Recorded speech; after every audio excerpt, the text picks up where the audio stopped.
ہم سب کی سعادت اور خوش بختی ہم اور آپ سبیل الہدا کے سالانہ اجلاس میں شرکت کر رہے ہیں۔ سبیل الہدا مشفق الامت عارف باللہ حضرت الحاج مولانا بشیر صاحب رحمۃ اللہ علیہ کی محنتوں کا آئینہ دار ہے،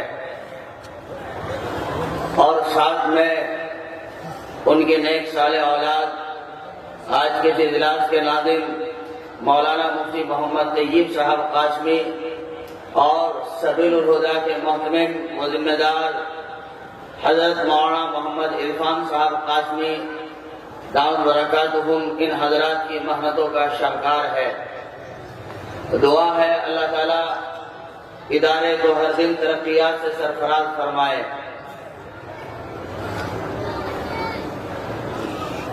قرآن حکیم میں اللہ تعالیٰ نے ارشاد فرمایا، اس دن کو یاد کرو جب نہ مال کام آئے گا نہ اولاد کام آئے گی۔ یوم لا ينفع مال ولا بنون الا من اتى الله بقلب سلیم۔ ہاں، مگر جو دل اللہ تعالیٰ کی یاد میں بن گیا ہوگا، اللہ تعالیٰ کی محبت میں سج گیا ہوگا، وہ دل کام آئے گا۔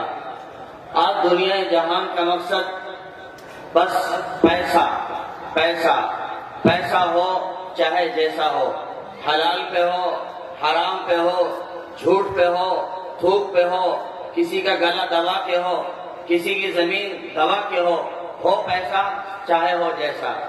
آج پوری انسانیت کا یہ سبب بنتا جا رہا ہے کہ پیسہ ہوگا تو کام چلے گا، پیسہ نہیں ہوگا تو کام نہیں چلے گا، پیسہ ہوگا تو عزت ملے گی، پیسہ نہیں ہوگا تو سماج میں کوئی وقار اور احترام بھی باقی نہیں رہے گا۔ آج انسان ایسا لگتا ہے کہ پیسہ کمانے کا روبوٹ، پیسہ کمانے کی مشین بن کے رہ گیا ہے۔ صبح سے شام تک پیسہ پیسہ پیسہ۔ اولاد کہاں جاری ہے، اولاد کی کیا تربیت ہے، اولاد نشوں سے گزر رہی ہے، اولاد پڑیاؤں کا شکار ہو رہی ہے، پڑیاؤں میں نشوں میں دھت ہے، پر ایک ذمہ دار شخص کا اس طرف نظر نہیں آتی، بلکہ پیسہ صبح سے شام تک یہی مقصد رہ گیا ہے۔ شام میں آتا ہے، حقہ اور بیٹھے ہوتی ہیں، ایسے وقت میں اولاد کا جائزہ لے، انداز کرے، نہیں، اس طرف دھیان نہیں جاتا۔ میرے بھائیوں، اس وقت اپنے گرد و پیش کا جائزہ لینا ضروری ہے، اپنے حال و احوال کو جانچنا ضروری ہے کہ اولاد کہاں جا رہی ہے، نقشہ کس طرح سے خراب اور بگڑتا جا رہا ہے، اور تصویر کس طرح دھندلی ہو رہی ہے۔ یہ اولاد جو نہ اپنی ہے، نہ ماں کی ہے، نہ بھائیوں کی ہے، نہ خاندان اور رشتہ دار کی ہے، یہ اولاد نہ خدا کی بن رہی ہے بلکہ اپنے آپ کی بھی نہیں بن رہی ہے۔ اس طرح اپنی زندگی کو فراموش کیا جا رہا ہے۔ آج ہمیں چاہیے ہم اپنی زندگی کا جائزہ لیں اور اس اصول کو توڑیں۔ یہ اصول کس نے سکھایا؟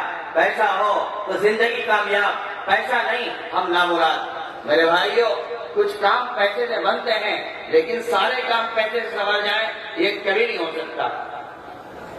مانتے ہیں ہم، پیسہ آپ کے پاس ہوگا، آپ شاندار چشمہ خرید سکتے ہیں، لیکن آپ پیسے کے ذریعے بینائی نہیں لا سکتے۔ پیسے کے ذریعے آپ شاندار کپڑے خرید سکتے ہیں، لیکن اچھی تندرستی خرید کر نہیں لا سکتے۔ پیسے کے ذریعے آپ موٹے موٹے بیڈ خرید سکتے ہیں، تکیے گدے خرید سکتے ہیں، صوفے خرید سکتے ہیں، لیکن شاندار میٹھی میٹھی نیند آپ پیسے کے ذریعے کبھی نہیں لا سکتے۔ مانتے ہیں ہم، پیسے کے ذریعے آپ کالا خزاں داڑھی پر کرنے کے لیے، بالوں پر کرنے کے لیے خرید کے لا سکتے ہیں، لیکن شراب جوانی کو نہیں لا سکتے آپ۔ پیسے کے ذریعے آپ کھانے پینے کی اشیاء، بادام، چیلگوزے، کیلے، پپیتے، انار، سیب، سنترے، یہ تمام چیزیں خرید سکتے ہیں، لیکن شاندار صحت کو آپ مال کے ذریعے کبھی نہیں لا سکتے۔ معلوم ہوا مال کے ذریعے کچھ کام بنتے ہیں، کچھ سنورتے ہیں، لیکن سارے کام نہیں سنورتے۔ جب کچھ کام سنورتے ہیں، ہمیں بھی چاہیے ہم اپنی زندگی کا نقشہ اسی طرح مرتب کریں، ہم اپنی زندگی کا نقشہ اسی طرح مرتب کریں۔ ہمیں کیا ہو گیا؟ مال کی خاطر کئی مرتبہ ایسے جھگڑتے ہیں، ایسے لڑتے ہیں کہ سگے بھائی، سگی والدہ، وہ سگے بھائی جنہوں نے سگی ماں کے پیٹ میں پیر پسارے ہیں، اپنے سگی ماں کو سگی ماں کی ایسی گالی دیتے ہیں، کئی مرتبہ ماں تکتی رہ جاتی ہے۔ کیا گزرتی ہوگی اس بوڑھی ماں پر، اور کیا گزرتی ہوگی ان معصوم بچیوں پر جو اس دادی کی پوتیاں ہیں، آپ کی بیٹیاں ہیں، اور کیا گزرتا ہوگا ان نوجوان بیٹوں اور بچوں پر۔ میرے بھائیوں، اپنی زندگی کے کردار، اپنی زندگی کے نین و نشو ہم کھوتے جا رہے ہیں۔ لڑائی ہو گئی، جھگڑا ہو گیا، کم از کم زبان تو ہماری قابو کی رہے، کم از کم زبان تو ہماری احتیاط کی رہے، ہم اول فول نہ بکیں، ہم گالیاں نہ بکیں، ہم ماں تو کی نہ کریں، ان چیزوں تو ہمیں احتیاط کرنا چاہیے۔ لیکن نہیں، جب اندر جنون بھڑکتا ہے، جب آگ بھڑکتی ہے، نہ پھر کسی واعظ کی تقریر کام آتی ہے، نہ کسی عالم مولوی کی افہام و تفہیم کام دیتی ہے، نہ کسی امام کی موعظت و نصیحت کام آتی ہے، نہ کسی چھوٹے موٹے کی بات ہماری سمجھ میں آتی ہے، اس لیے کہ پیسہ سامنے مقصد ہے۔ میرے بھائیوں، زندگی کا جائزہ کرو۔ اللہ تعالیٰ نے بہت تھوڑی سی زندگی دی، بہت تھوڑا سا وقت دیا، اس وقت میں ہمیں چاہیے ہم اپنا جائزہ لیں۔ انما الدنیا فنا لیس للدنیا بقا انما الدنیا فیہا کسجن العنکبوت۔ یہ دنیا ہے ہی کیا؟ یہ دنیا ہے ہی کیا؟ دنیا چند روزہ ہے، اور اسی چند روزہ دنیا کو ہم نے کچھ مال و منال میں اور رہتی سہتی زندگی کو ہم نے موبائل کے ہاتھوں چڑھا دیا ہے۔ موبائل جو ہماری ذہنیت کو ٹھگتا ہے، موبائل جو ہمارے وقت کا خون کرتا ہے، موبائل جو ہماری محبتوں کو اپنے بھینس چڑھا لیتا ہے، وہ موبائل برابر میں شاندار بیوی موجود، بہت خوبصورت سے بچے موجود، مگر نہیں، نیٹ ایسا سوار ہے، نیٹ کا نشہ ایسا سوار ہے، نہ اولاد کی خبر، نہ بیوی کی خبر، نہ ماں باپ کے احترام اور خدمات کی خبر، بلکہ بس اسی میں دھت ہے۔ اور کئی جگہ تو ماں باپ یہ سمجھتے ہیں کہ بچے سو گئے، آپ اطمینان کے ساتھ سو جائیے، نہیں، ماں باپ سو گئے اور بچے گناہوں میں کھو گئے، فلموں میں کھو گئے، اپنی زندگی کو تباہ کر رہے ہیں، اپنی زندگی کو برباد کر رہے ہیں۔ یہ موبائل نہ صرف آج ہمارے کام کاج کو ٹھگتا ہے، نہ صرف ہماری تعلیم کو سکتا ہے، بلکہ آج یہ موبائل اور یہ نیٹ ہمارے ایمان کا سودا کر رہا ہے، ہمارے ایمان کو بھی ٹھگ رہا ہے۔ ہمیں چاہیے ہم اپنی ذاتی زندگی کا جائزہ لیں اور اپنی زندگی کے اصول مرتب کریں۔ صبح اٹھ کر ہمیں رب کو یاد کرنا ہے، دن بھر کا وقت ہمیں اپنے کام کاج کے حوالے کرنا ہے، شام کا وقت پھر ہمیں اپنی ترتیب کے ساتھ گزارنا ہے۔ یہ وقت نمازوں کا ہے، یہ وقت تلاوت کا ہے، یہ وقت درود پاک کا ہے۔ لیکن نہیں، آج تو دنیا کے دولت مند جو اپنے آپ کو دولت مند سمجھتے ہیں، ان کے اپنے شعور ہی غائب ہو گئے، ان کا نظام الاوقات غائب ہو گئے۔ مالدار ہونے کا مطلب خدا کی طرف متوجہ ہونا، مالدار ہونے کا مطلب اپنے تقاضوں و ضروریات سے فارغ ہو کر رب کو راضی رکھنا۔ لیکن آج کے مالدار اور سیٹ کا مطلب رات کے 12 بجے سونا اور صبح کے 11 بجے اٹھنا، اور پھر اٹھ کر کے کیپری پہن کر ننگا پن ہو کر کے ایک کتا پالنا، اس کو گھمانا پھرانا، یہ اپنی عادت بن گئی ہے۔ اور ہم سمجھتے ہیں یہی ڈیفینیشن، یہی کنڈیشن مال کی ہونی چاہیے، اور ایک مالدار کی۔ یہ مالدار ہونا نہیں میرے بھائی، ہم مالدار نہیں، ہم تو چوکیدار ہیں، چوکیدار۔ ہم چوکی کرتے ہیں پولیس تھانے کے لیے، ہم چوکی کرتے ہیں مقدمات کے لیے، ہم چوکی کرتے ہیں باہمی جھگڑوں کے لیے، ہم چوکی کرتے ہیں ایک دوسرے پر حملہ آور ہونے کے لیے۔ اس کو تو چوکیداری کہا جائے گا۔ مالدار کو اس کو کہتے ہیں اپنے تقاضے بھی پورے کرے اور اداروں اور مکاتب و مدارس کا بھی خیال رکھے۔ مالدار کو اس کو کہا جاتا ہے اپنی ذاتی زندگی، اپنی پرسنل زندگی کے اندر حالات میں گدگدی پیدا نہ کرے، اس کو کہا جاتا ہے۔ لیکن نہیں، ان تمام تر چیزوں کو ہم بھول گئے اور اپنے ذاتی اصول ہم نے گھڑ لیے ہیں، اور ان اصولوں کے مطابق اپنی زندگی بسر کرنا ہم یہ سمجھتے ہیں کامیاب زندگی ہے۔ اسی دنیا میں، اسی کائنات میں وہ لوگ رہ گئے جنہوں نے اس دنیا سے، اس مال سے آخرت کو سنوارا اور اپنے رب کو راضی کیا۔ سلطان مراد رحمۃ اللہ علیہ ترکی کے ایک بہت کامیاب صدر گزرے ہیں۔ اللہ اکبر، کیسی مثالی زندگی، کیسی شاندار زندگی اور کیسی جاندار زندگی انہوں نے گزاری، پوری دنیا کے لیے ایک نمونہ اور ایک عبرت بن کر چلے گئے۔ ایک ڈھنگ سے زندگی گزارتے تھے، ان لوگوں نے نقشہ پایا زندگی گزارنے کا۔ تو سلطان مراد رحمۃ اللہ علیہ مصر کے حاکم ہیں، رات آتی ہے، وزٹ پہ نکل جاتے ہیں، گھومنے نکل جاتے ہیں، میری رعایا کا کیا حال ہے، کس انداز میں زندگی بسر کر رہی ہے، کیا کھائی، کیا کمائی، کیا پھیری ہے۔ چنانچہ راتوں کا جائزہ کرتے، حالات کو دیکھتے اور پھر صبح کے وقت ان کی مدد کرتے اور ان کا خیال رکھتے۔ یہ انہوں نے اپنی زندگی کا سسٹم بنایا تھا۔ ایک رات سلطان مراد رحمۃ اللہ علیہ نکلے چلے جا رہے تھے روڈ پہ، دیکھا راستے کے قریب ایک شخص دھت پڑا ہوا ہے. آپ نے سمجھا یہ شراب میں دھت ہے، نشے میں دھت ہے. آپ قریب گئے، اس کے چہرے مرے کو دیکھا اور لوگوں سے پوچھا بھائی جانتے ہو یہ آدمی کہاں کا رہنے والا کون ہے؟ لوگوں نے کہا ہم نہیں جانتے کون ہے، یہ تو شراب میں دھت پڑا ہے، نشے میں مست ہے، آپ کو اس کی کیا خبر، آپ اپنا کام کرو. کہیں پھر بھی دیکھنا تو چاہیے، کوئی صاحب ایمان ہے، کسی کا باپ ہوگا، کسی کی اولاد ہوگی، اس کی خبر گیری تو کرنی چاہیے انسانیت کے ناطے. چنانچہ لوگ آئے گئے اور دیکھا، جائزہ کیا، بتایا یہ تو دور پار خلا محلے کا رہنے والا آدمی ہے اور بہت خراب اور گندا آدمی ہے، نشہ کرتا ہے، گناہ کرتا ہے، بس مستقل زندگی گزارتا ہے، آپ اس کی خبر، اس کی فکر مت کیجیے. چنانچہ رات کا وقت تھا، نہیں سمجھتا تھا کوئی یہ ہمارے ملک کے صدر ہیں، وزیر اعظم ہیں، کوئی نہیں جانتا تھا، کوئی خبر نہیں تھی. آپ نے کہا میرے اندر خیرخواہی ہے، میں آپ سے کہتا ہوں اس کو اٹھائیے اور ذرا چوراہے تک لے کے چلیں تاکہ اس کی پہچان کی جا سکے یہ ہے کون اور کہاں کا بسنے والا، اور اس کے دروازے تک پہنچایا جا سکے. کہا ٹھیک ہے ہم آپ کی مدد کرتے ہیں اس سلسلے میں. چنانچہ لوگوں نے اٹھایا اور لے کے چلے، چوراہے پر آئے، وہاں پھر ایک صدا لگائی گئی تو چند ایسے لوگ گزرے جن کو جاننے اور پہچاننے والے تھے. انہوں نے کہا ہم ہو بہو اس کو پہچانتے ہیں اور گھر تک چھوڑ کر آئیں گے، آپ چلیے ذرا. چنانچہ گھر لے جایا گیا، اٹھایا گیا، گھر کا دروازہ بجایا گیا، اندر سے آواز آئی، پوچھا کون اور کس لیے آئے؟ کہا تمہارے گھر کا آدمی ہے، ذرا اس کو سنبھالو.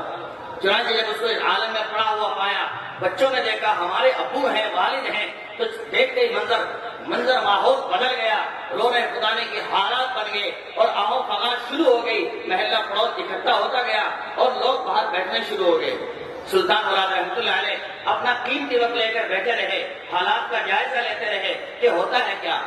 لوگ آتے گئے، بھیڑ بنتی گئی اور جیسا آدمی ہوتا ہے ویسے آواز سنائے جاتے ہیں.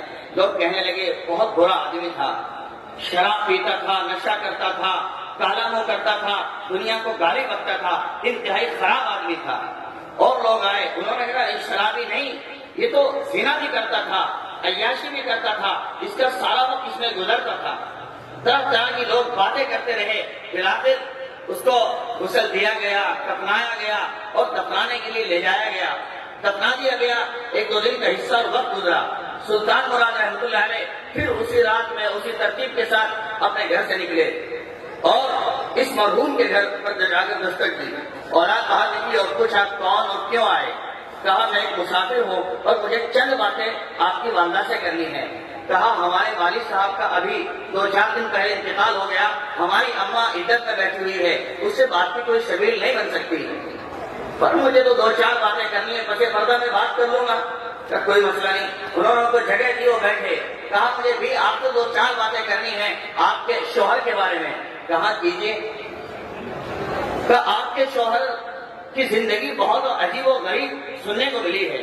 میں کئی دن پہلے بھی یہاں آیا تھا، لوگ تبصرے کر رہے تھے کہ بہت خراب اور گندا آدمی تھا، معاملات کا بہت گندا آدمی تھا، نیکیوں کے لحاظ سے بہت بد آدمی تھا، زنا کرتا تھا، شراب پیتا تھا، نشے کرتا تھا.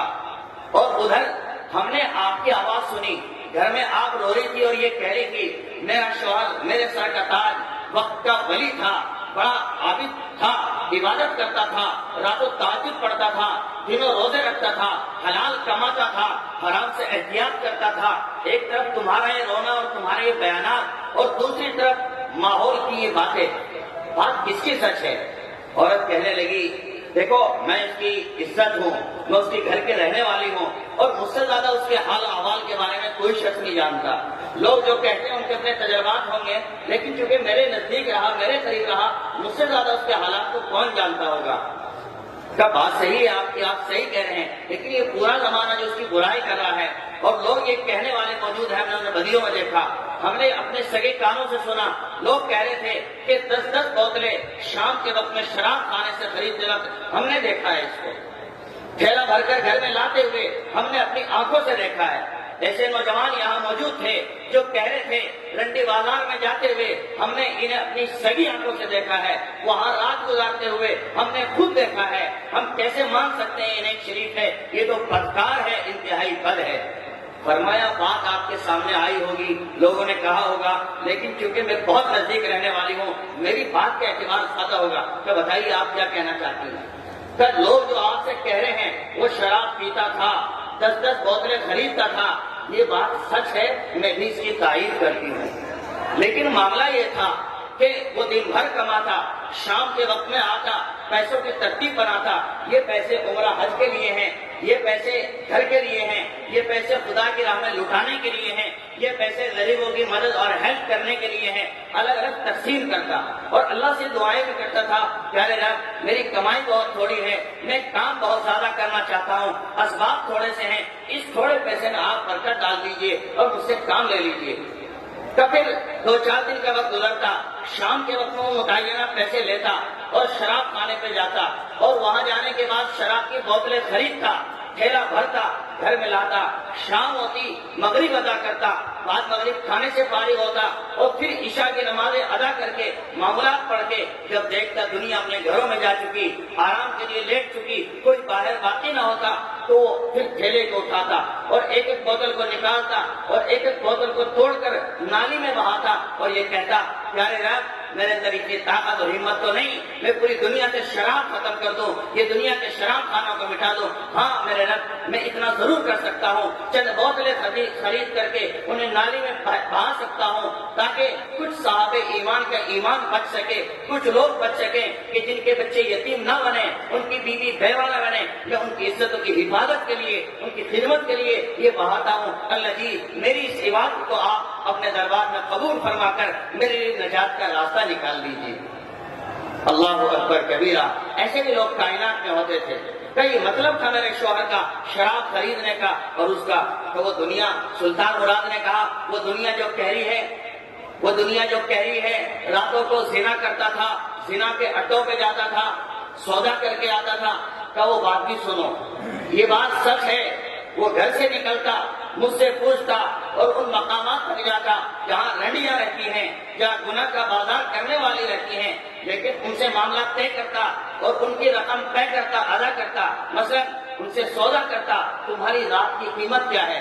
وہ کہتی میری ایک رات کی قیمت مثلا 10,000 روپے ہے, 20,000 روپے ہے. فرمایا متعینہ رقم ان کے حوالے کرتا اور رقم دے کر کے ان سے کہتا تھا میں نے تمہاری رات خرید لی, اب یہ رات میری ہو گئی ہے, لہذا اب تم ایک کام کیجئے, تم اپنے گھروں اور حجروں کے اندر بند ہو جاؤ, تو مجھے مسلح دے دو, لوٹا دے دو. کیا انہیں گھر میں بند کر دیتا اور باہر برآمدے کے اندر مسلح بچھاتا, لوٹا لیتا, وضو کرتا اور 2 رکعت کی نیت باندھتا اور اللہ اللہ کرتا اور تلاوت کرتا اور سجدے میں جا کر پھر رب کے حضور گر گڑاتا.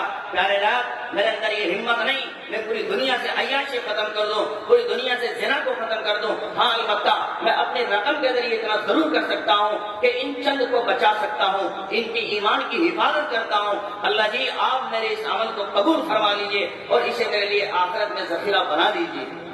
اللہ اکبر کبیرہ.